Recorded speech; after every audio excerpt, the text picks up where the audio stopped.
የሁለቴን ነው የምነግራችሁ። ስራ ስሩ። ስራ ሀብት ያመጣል።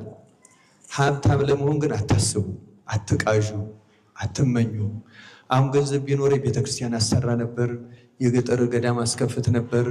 እንደዚህ ይሄ በሙሉ ኃጢአት ነው። በነገራችን ላይ ማን አለህ? ማን አለሽ? ባለህ ስራ ስለሌለህ ማን ቃዥ አለ? አትቃዡ።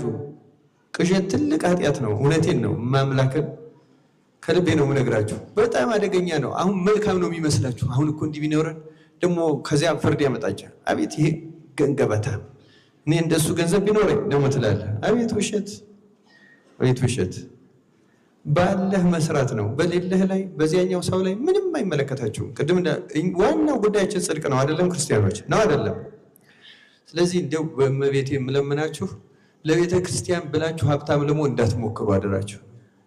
አቤት አቤት፣ ለክርስቶስ ቤተክርስቲያን እናንተ ሀብታም ሆናችሁ ልታድኗት። እንኳን የእናንተ ሀብት የአባ ጳውሊ፣ የአባ አንጦንስ፣ የጊዮርጊስ፣ የመርቆሬዎስ መንፈሳዊ ሀብት እንኳን ያለ ክርስቶስ ፈቃድ አይረዳም። ልንገራችሁ፣ አትጃጃሉ፣ አትጃጃሉ። ስሩ። ካገኛችሁ አባታችን እንዳሉት መልካም ስራ ስሩበት እንጂ አሁን ለቤተ ክርስቲያን ብላችሁ ሀብታም ሁኑ፣ ለቤተ ክርስቲያን ብላችሁ ፖለቲካ ገቡ፣ ለቤተ ክርስቲያን ብላችሁ እንትን ጠሩ አንላችሁም። ለቤተ ክርስቲያን መጥቀም ከፈለጋችሁ ክርስቲያን ብቻ ሁኑ። ልንገራችሁ፣ ክርስቲያን ከሆንክ በኋላ ስትሰራ ብትፈልግ እንደ አብርሃም፣ ብትፈልግ እንደ ኢዮብ፣ ብትፈልግ እንደ ዳዊት፣ ብትፈልግ እንደ ሶሎሞን ጠቢብ መሆን ክርስቲያን ሁን። ግን ልንገርህ፣ ክርስቲያን ሳትሆን ኧረ እኔም እኮ በቤተ ክርስቲያን በገንዘብ ይደግፋለሁ። ኧረ ጭራሽ ራስን ሳትደግፍ ነው ቤተ ክርስቲያን የምትደግፈው። ውሸት ነው። የሁሉ ውሸት ነው። ማስመሰል ውሸት ነው።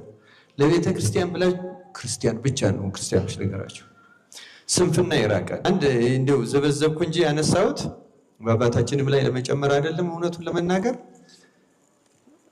ለማስገበዝም አይደለም። እንዲህ የምለው እንደው የማይጨመርባቸው እንደዚህ ብዬ አይደለም። ምንም የሚጨመርበት የሚቀነስለት የለም። ሁሉም